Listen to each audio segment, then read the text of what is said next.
Last part में हमने देखा था कि क्रिश्चियन ने पेट्रियार्च के लिए एक तोहफा भेजा था जिसे खाकर पेट्रियार्च को अपनी जवानी की इल्यूजन्स दिखाई देने लगती है। अब आगे वहीं पर इसी के साथ ही इस एपिसोड की शुरुआत होती है और हमें पेट्रियार्च के काफी अजीब से रिएक्शन को दिखाया जाता है। इसे देखकर आंट परेशान होते हुए कहती है कि मैं माफी चाहूंगी, लेकिन मैंने ये एक्सपेक्ट नहीं किया था कि आपको ये बिल्कुल भी पसंद नहीं आएगा। मैं फौरन से इस सामान को वापस से क्रिश्चियन को दे देती हूँ, लेकिन तभी बीच में पेट्रियार्च ये कहते हैं कि मुझे ये पसंद आया। ये सुनकर ये दोनों ही लोग काफी हैरान हो जाते हैं। पेट्रियार्च स्माइल करते हुए अपने मन के अंदर ये कहते हैं कि जो ये बच्चा है वो तो काफी ज्यादा साहसी है। वो यह चाहता है कि जो मीज फैमिली है वो काफी ज्यादा ऊंचाइयों तक जाए। उसने मेरे आर पार देखते हुए ये सारी चीजें इल्यूजन के अंदर भर दी और साथ ही साथ उसने इसके अंदर एक ऐसी वाइटलिटी पिल डाल दी है जो कि रेनवुड मेडिकल क्लैन से बिलोंग करती है, जो कि किसी के भी लाइफ स्पैन को आगे बढ़ा सकती है। मुझे यह समझ नहीं आ रहा है कि आखिर उसे ये मेडिसिन कहां से मिले, यहाँ तक कि साइमोन को भी ये मिलना नामुमकिन था। तभी जो रेड हेयर होता है वो आगे एक लेटर को देते हुए पेट्रियार्च से ये कहता है कि यंग लॉर्ड ने इसके साथ एक लेटर भी भेजा था। वहीं पर इस लेटर के अंदर ये लिखा हुआ था कि अगर जो ये गिफ्ट है वो आपको ऑफेंड करती है तो मैं माफी चाहूंगा, क्योंकि इसके अंदर मेरी एक सीक्रेट टेक्निक मौजूद है। इसलिए अगर आप इसे पसंद करेंगे तो मैं इसे अप्रिशिएट करूंगा और मैं हमेशा ये कामना करता हूँ कि मैं आपके एक्सपेक्टेशन को मीट कर पाऊं और मैं पक्का पूरी कोशिश करूंगा मेरे और मायसा के बीच जो दीवार होगा उसके अंदर आपको संतुष्ट करने की। वहीं पर ये पढ़कर पेट्रियार्च काफी जोरों से हंसने लगते हैं और वो आगे रेड हेयर से ये पूछते हैं कि तुमने ये कहा था कि क्रिश्चियन ने एक ग्रैंडसन होने के नाते ये तोहफा भेजा है। रेड हेयर हाँ में जवाब देता है। ग्रैंडफादर आगे ये कहते हैं कि अगर ऐसी बात है तो मैं एक ग्रैंडफादर होने के नाते उससे एक फेवर करूंगा और इसी वजह से क्रिश्चियन और मायसाक के बीच होने वाली बैटल के अंदर मैं खुद मौजूद रहूंगा। ये सुनकर आंट भी काफी ज्यादा हैरान हो जाती है। पेट्रियार्च को सोते हुए कहते हैं कि उनका ग्रैंडफादर होने के नाते मेरा ये हक है कि मैं ये देखूं कि आखिर जो मेरे ग्रैंड सन्स है वो कितने ज्यादा ग्रो कर चुके हैं। इसी के साथ ही सीन चेंज होता है और ये न्यूज फेरेसिया और लांघम तक पहुंच जाती है। फेरेसिया परेशान होते हुए कहती है कि क्या जो ग्रैंड पेट्रियार्च है वो कंपटीशन के लिए आने वाले हैं। इन्फॉर्मर ये कहता है कि हाँ लेडी फेरेसिया, उन्होंने ये कहा था कि वो अपने दोनों ग्रैंडसन्स के अचीवमेंट को पर्सनली विटनेस करना चाहते हैं। इस पर फेरेसिया अपने दांत को पीसते हुए अपने मन के अंदर ये कहती है कि आखिर वो इंसान वो काम अचानक से क्यों कर रहा है जो कि वो पहले कभी भी नहीं किया करता था। तभी एक बंदा ये कहता है कि ये तो काफी ज्यादा अजीब बात है और वैसे भी नेक्रोमेंसर डार्क मेज फैमिली भी इसके अंदर इंटरेस्ट दिखा रही है। तभी एक बंदा ये कहता है कि मुझे नहीं लगा था कि इस कारण से पेट्रियार्च का अटेंशन यहाँ पर आ जाएगा। वहीं पर फेरेसिया अपने मन के अंदर ये कहती है कि जो बूढ़ा आदमी है वो काफी ज्यादा जालिम है। उसने पहले काउंट के रास्ते को रोका और अब वो माइसिया के रास्ते को भी रोक रहा है। वो आगे अपने मन के अंदर ये कहती है कि चाहे कुछ भी करना पड़े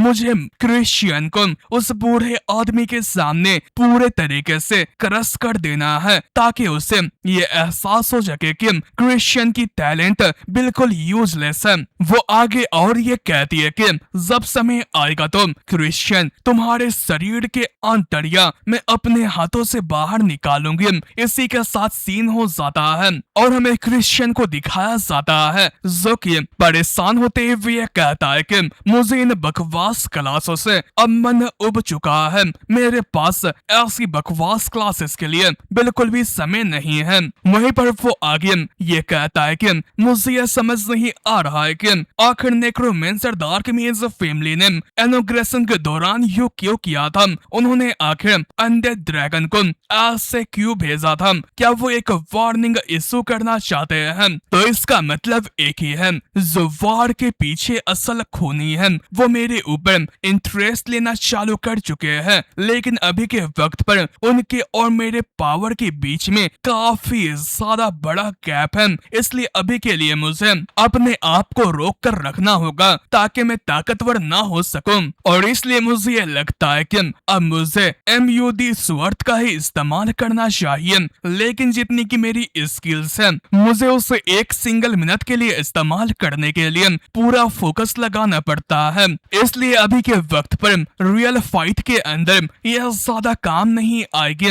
अगर मुझे उसका इस्तेमाल करना है तो मुझे फ्रीली उसका इस्तेमाल करना होगा, जैसा कि पिछली बार नोर्डियोनी किया करता था। अगर यहाँ पर कोई रास्ता होता तो वो यह सब सोच ही रहा था कि तभी अचानक से रेड हेयर यहाँ पर आते हुए उससे यह कहता है कि लिटिल यंग लॉर्ड, मुझे यह सुनने में आया है कि आपको चारों तरफ से लोग टारगेट कर रहे हैं और वैसे भी जो कंपटीशन है वो काफी पास में है। तो आखिर आपकी सोलो ट्रेनिंग कैसे चल रही है? उसे अचानक से देखकर क्रिश्चियन गुस्सा करते हुए ये कहता है कि आखिर वो दिन प्रतिदिन ऐसा रिएक्ट क्यों कर रहा है। वो आगे उससे ये पूछता है कि क्या तुम मेरा मजाक उड़ाने के लिए आए हुए हो? रेड हेयर ये कहता है कि बिल्कुल भी नहीं, मैं आपको ये इन्फॉर्म करने के लिए आया हुआ हूँ कि आपके गिफ्ट की वजह से पेट्रियार्च काफी ज्यादा खुश है। इस पर क्रिश्चियन ये कहता है कि क्या ऐसी बात है? रेड हेयर ये कहता है कि हाँ ऐसी ही बात है, और ऊपर से आप कैसे उन्हें डिसअपॉइंट कर सकते हैं? क्रिश्चियन हंसते हुए ये कहता है कि बिल्कुल भी नहीं। रेड हेयर आगे ये कहता है कि वैसे बाय द वे जो आपके सो कॉल्ड टीचर्स हैं वो आपको कुछ भी नहीं सिखा रहे होंगे ना, तो क्या आप इस अपॉर्चुनिटी का इस्तेमाल करते हुए मेरे ब्लड थ्रोल टेक्निक का इस्तेमाल करना चाहते हैं क्या? मैं उससे आपको परफेक्टली सिखा सकता हूँ। इस पर क्रिश्चियन ये कहता है कि नहीं थैंक्स। ये सुनकर रेड हेयर ये कहता है कि ये तो काफी शर्म की बात है, अगर आप मुझे ये मौका देते तो मैं आपको पूरे तरीके से एक ब्लड डीमन के अंदर चेंज कर देता। वो ये सब सोच ही रहा था कि तभी उसे किसी की खून की गंध आती है और वो पीछे देखकर ये कहता है कि लिटिल यंग लॉर्ड, जल्दी आपसे एक विजिटर मुलाकात करने के लिए आने वाला है। ये सुनकर क्रिश्चियन को कुछ भी समझ नहीं आता है। वहीं पर रेड हेयर आगे ये कहता है कि मैंने आपका काफी ज्यादा टाइम ले लिया है, लेकिन अब मुझे चलना चाहिए। लेकिन मैं ये होप करूंगा कि आप कंपटीशन के दौरान हमें काफी अच्छे से इंटरटेन कर सके। और वो ये कहकर यहाँ से चला जाता है। ये देखकर क्रिश्चियन ये कहता है कि आखिर अभी के वक्त पर क्या हुआ, वो तो बकवास करके चला गया। तभी मारिसा यहाँ पर आते हुए ये कहती है कि यंग लॉर्ड, मैंने फर्स्ट यंग लेडी के बारे में जांच पड़ताल किया जैसा कि आपने पूछा था। इस पर क्रिश्चियन ये पूछता है कि क्या तुम्हें कुछ मिला? इस पर मेरी काफी सारे कागजात को क्रिश्चियन के सामने घुमाते हुए ये कहता है कि कुछ भी नहीं। जो यंग लेडी है वो यंगेस्ट डॉटर है मार्किस लांघम और उनकी पुरानी बीबी की, इसलिए उसे काफी प्यार से पाला पोसा गया है और साथ ही साथ उनके साथ कुछ ज्यादा हादसे नहीं हुए हैं। इस पर क्रिश्चियन अपने मन के अंदर ये कहता है कि ये सही नहीं हो सकता है। जो उसकी पावर है वो काफी ज्यादा अजीब है। वो जिस रैंक पर बताती है उसकी पावर उस रैंक से काफी ज्यादा है। वो तो पक्का एक डीमन कॉन्ट्रैक्टर है जो कि डिमोनिक पावर का इस्तेमाल कर रही है, लेकिन यहाँ पर कोई भी ऐसा रीजन नहीं है जिसकी वजह से उसे डीमन के साथ कॉन्ट्रैक्ट करना चाहिए। नहीं, शायद से यहाँ कुछ ना कुछ तो होगा जिसके बारे में उसके फैमिली को भी पता नहीं है। वो ये सब सोच ही रहा था कि मेरी आगे ये कहती है कि अगर मैं इसके बारे में सोचूं तो यहाँ पर एक अजीब सी डिटेल है। अचानक से उसकी पर्सनालिटी फिलहाल में ही चेंज हो गई थी। ये सुनकर क्रिश्चियन ये पूछता है कि क्या उसकी पर्सनालिटी? इस पर मेरी ये बताती है कि वो पहले काफी ज्यादा एरोगेंट और क्रूअल के नाम से जानी जाती थी, लेकिन लगभग 5 साल पहले वो काफी ज्यादा बीमार हो गई और जब वो बीमारी से ठीक हुई हुई तो वो पूरे तरीके से चेंज हो गए। लोग ये कहते हैं कि उस बीमारी की वजह से उसके दिल के अंदर नर्म दिली आ चुकी होगी। ये सुनकर क्रिश्चियन परेशान होते हुए ये कहता है कि आखिर किसी पर्सन को पूरा चेंज होने के लिए कितना ज्यादा बीमार होना होगा, वो तो पक्का काफी ज्यादा सस्पिशियस है, मुझे उसके ऊपर नजर रखना होगा। तभी वो एक फाइल के ऊपर हाथ रखते हुए यह कहता है कि लेकिन मेरे आखिर तुमने इसके बारे में पता कैसे लगाया, यहाँ तक कि मेरे आंट को भी इतना कुछ पता नहीं होगा। इस पर मेरी हंसते हुए यह कहती है कि मैंने मेन स्टेट के घोस्ट को इंटेरोगेट किया। क्रिश्चियन ये पूछता है कि क्या तुम मेन स्टेट के घोस्ट के साथ दोस्ती हो। इस पर मारिसा हंसते हुए यह कहती है कि मैं ये कहना चाहूंगी कि ये दोस्ती नहीं बल्कि वो लोग आपके बारे में चुगली कर रहे थे, तो मैंने इसके बदले उन्हें अच्छा खासा लेसन सिखाया था। उसके क्रीपी फेस को देखकर क्रिश्चियन अपने मन के अंदर ये कहता है कि तो क्या तुम इतने साफ से बोल सकती हो। वहीं पर मेरी आगे ये बताती है कि और उसके बाद उन लोगों ने मेरी सारी बातें अच्छे से सुनना चालू कर दिया। वहीं पर ये सब बातें सुनकर क्रिश्चियन आगे अपने मन के अंदर ये कहता है कि अगर सारे घोस्ट ने मेरी के सामने घुटने टेक दिए तो क्या इसका मतलब ये नहीं है कि वो बैंसी क्वीन बन चुकी है डार्क मेज फैमिली के अंदर। वहीं पर वो आगे ये बताता है कि यूजुअली जिस घोस्ट का जितना ज्यादा गरज होगा वो उतना ही ज्यादा स्ट्रॉन्ग बनेगा, तो आखिर मेरी की बैक स्टोरी क्या होगी जिसकी वजह से वो इतनी ज्यादा खतरनाक है। वहीं पर उसे सोचों में गुम देखकर मेरी उससे ये पूछती है कि आखिर आप क्या सोच रहे हैं। इस पर क्रिश्चियन ये कहता है कि कुछ भी नहीं। वो आगे ये कहता है कि इस जॉब के लिए शुक्रिया आदम। वहीं पर यह सुनकर मेरी खुश होते हुए यह कहती है कि मेरे लॉर्ड के लिए मैं कुछ भी कर सकती हूँ। वहीं पर इसी के साथ ही सीन चेंज होता है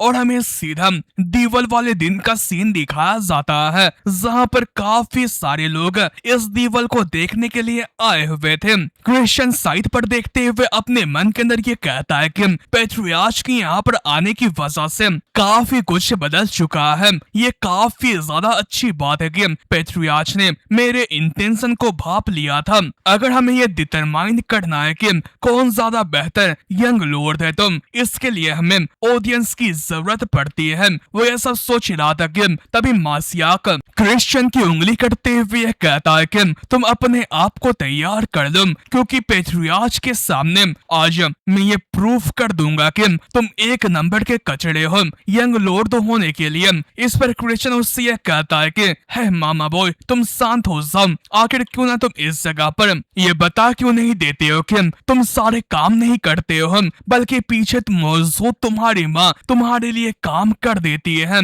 इस कारण से माइसिया गुस्सा करते हुए यह कहता है कि डार्क मेज फैमिली के अंदर जितनी भी दिवल्स होती है वो मौत की दिवल्स होती है, इसलिए मैं पक्का कोशिश करूंगा तुम्हारे सर को डिस्ट्रॉय करने की। और वो ये कहकर डिस्ट्रक्शन डार्क मैजिक के पावर को रिलीज कर देता है और वो इसी के साथ ही कंप्रेस्ड एक्सप्लोजन अटैक को करता है, जिसकी वजह से क्रिश्चियन पीछे की तरफ चला जाता है। वो आगे एक अटैक को रेडी करते हुए यह कहता है कि मैं तुम्हें मार डालूंगा और वो काफी सारे फायर बॉल से क्रिश्चियन के ऊपर अटैक कर देता है, लेकिन क्रिश्चियन इजीली उन सारे फायर बॉल्स को डॉज कर रहा था।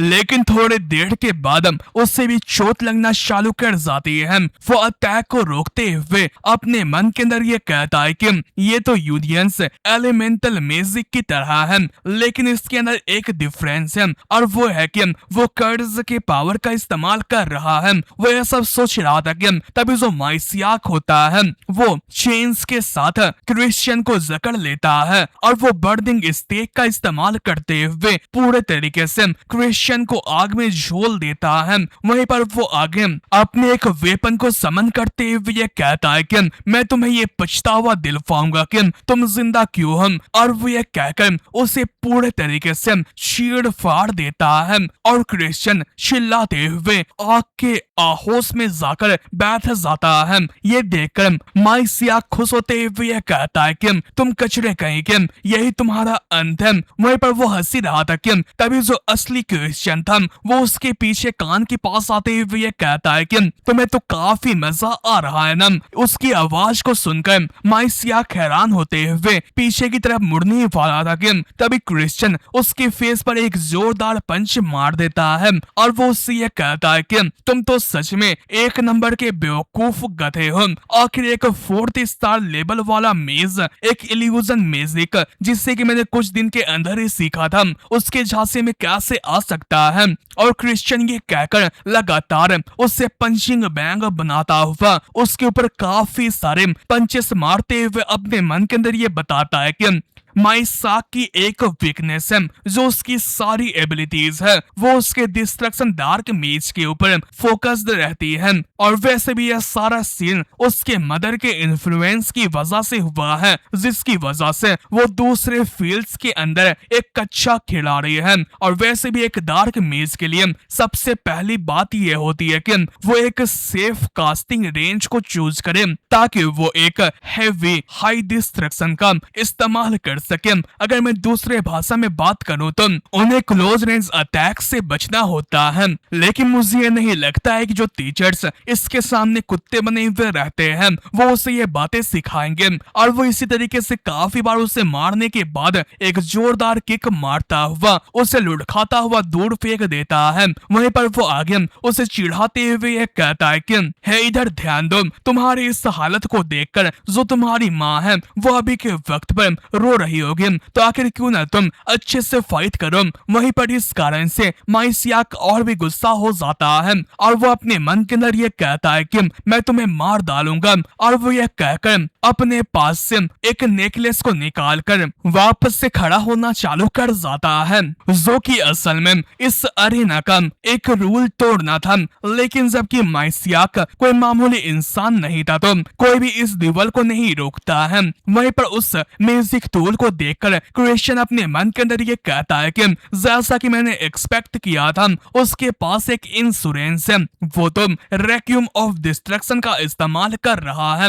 वहीं पर जो माइसियाक था वो इस टूल का इस्तेमाल करते हुए अपने डार्क म्यूजिक को 5th स्टार पर ले जाता है। वहीं पर ये देखकर अंत क्रिश्चियन के लिए परेशान थे, लेकिन जो पेट्रियार्च थे वो इस फाइट का मजा ले रहे थे। वहीं पर इस म्यूजिक टूल का इस्तेमाल करने के बाद माइसियाक सीधा एक काफी ज्यादा ताकतवर फ्लैम टोर्नेडो को क्रिएट करता है और वो इससे क्रिश्चियन के ऊपर अटैक कर देता है। वहीं पर इतने खतरनाक अटैक को देखने के बावजूद भी क्रिश्चियन को घंटा फर्क नहीं पड़ता है और वो अपने मैजिक स्वर्ड को अपीयर करते हुए एक ही अटैक में उस फ्लैम टोर्नेडो को डिस्ट्रॉय कर देता है। लेकिन जो माइसियाक था वो यही नहीं रुकता है, बल्कि वो 2 और फ्लेम टोर्नेडो से क्रिश्चियन के ऊपर अटैक कर देता है। वहीं पर ये देखकर मैच देखने आए हुए काफी सारे लोग घबराकर भागना चालू कर जाते हैं और जो आंत थी वो उनकी तरफ आ रहे अटैक को ब्लॉक कर लेती है। वहीं पर वो आगे क्रिश्चियन की ताकत को देखकर अपने मन के अंदर ये कहती है कि मुझे नहीं लगा था कि जो ब्लैक स्वर्ड है वो इतनी ज्यादा कैपेबल होगी कि वो 5th स्टार के डिस्ट्रक्शन डिमोनिक एनर्जी तक को डिस्ट्रॉय कर दे। क्या वो डार्क स्टील एनर्जी का इस्तेमाल कर रहा है? वहीं पर इस कारण से इतने ज्यादा पावर के इस्तेमाल करने की वजह से माइसियाक काफी कमजोर हो चुका था और वो क्रिश्चियन से ये कहता है कि आखिर तुमने ये कैसे किया। वहीं पर क्रिश्चियन ज्यादा बकवास ना करते हुए एक जोरदार अटैक करते हुए उसके आगे निकल जाता है। वहीं पर इस कारण से माइसियाक बेहोश होकर नीचे गिर जाता है। वहीं पर ये देखकर ऑडियंस हैरान होते हुए कहती है कि वो तो सच में एक जीनियस है। वहीं पर पेट्रियार्च खड़े होते हुए अंत से ये कहते हैं कि यहाँ पर देखने को कुछ नहीं रहा है, चलो यहाँ से चलते हैं।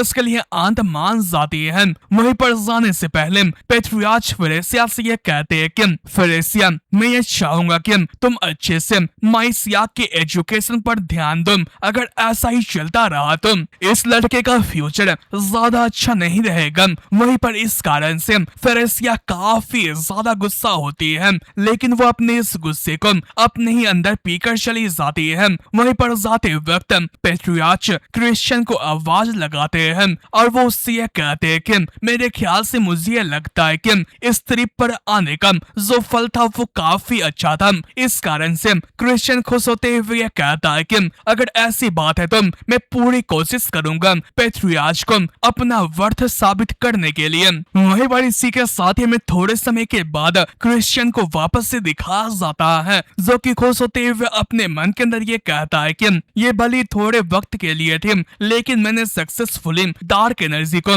मैनिफेस्ट कर लिया। वहीं पर वो आगे अपने डार्क एनर्जी के बारे में बताता है।